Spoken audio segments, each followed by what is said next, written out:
আসসালামু আলাইকুম everyone. Culinary art by সঞ্জুর আজকের আয়োজনে আপনাদেরকে ওয়েলকাম জানাচ্ছি। আজকে আমি ছোট বড় সবার পছন্দের একটা ইউনিক রেসিপি নিয়ে হাজির হয়েছি, যেটার নাম হচ্ছে পটেটো ওয়েজেস। এটা কিন্তু রেস্টুরেন্টে আমরা খুব চড়া দামে খেয়ে থাকি এবং ছোট বড় সবাই অনেক পছন্দ করে। তো বাসায় খুব চট জলদি কিভাবে এটি তৈরি করা যায় আজকে সেটাই শেয়ার করব। আশা করি আপনাদের কাছে ভালো লাগবে। শুরু থেকে শেষ পর্যন্ত দেখার অনুরোধ রইল। তো চলুন শুরু করা যাক। ফার্স্টে আমি মিডিয়াম সাইজের 5টি আলু নিয়েছি। আপনারা ভালো করে লক্ষ্য করে দেখুন আমি কিভাবে কাটছি, তাহলে আপনারা পারবেন। এই আলুগুলোকে টুকরো করে কেটে এরপর আমি ঠান্ডা পানিতে ভিজিয়ে রাখবো, তাহলে আলুর সেই ঘোলাটে সাদা পানিটা চলে যাবে।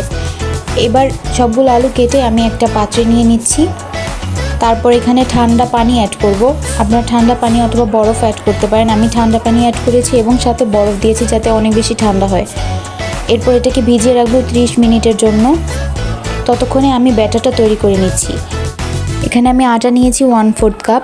এরপর নিয়ে নিচ্ছি চালের গুঁড়ো 2 টেবিল চামচ। চালের গুঁড়োটা দিলে কিন্তু ওয়েজেসটা ক্রিস্পি হয়, খেতে খুব ভালো লাগে। তারপর একে একে সব মশলা দিয়ে দিচ্ছি চাট মশলা বা চটপটি মশলা 1 চা চামচ, গোলমরিচ গুঁড়া 1/2 চা চামচ, লাল মরিচ গুঁড়ো 1 চা চামচ। এরপর 1/2 চা চামচ মিক্স হার্বস দিয়ে নিচ্ছি। তারপর স্বাদ মতো লবণ দিয়ে একটু পানি অ্যাড করে একটা ঘন ব্যাটার তৈরি করে নেব। দেখুন ঘনত্বটা এরকম হবে। আপনার মিক্স হার্ব যে কোনো সুপার শপেই পেয়ে যাবেন। এরপর আমি আলু থেকে পানিটা ঝরিয়ে আলুটাকে 70%-এর মতো সিদ্ধ করে নিয়েছি। একদম পুরোপুরি সিদ্ধ করলে কিন্তু আলুটা গলে যাবে। তারপর পানিটাকে ভালো মতো ঝরিয়ে ঝরিয়ে টিস্যু দিয়ে মুছে শুকনো করে নিব।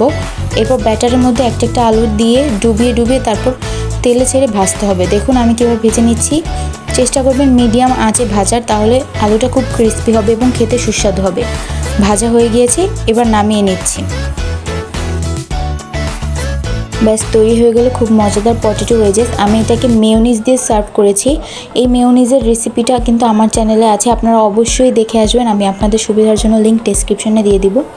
মেয়োনিজটা কিন্তু সেদ্ধ ডিম দিয়ে করা, খুবই হেলদি একটা মেয়োনিজ।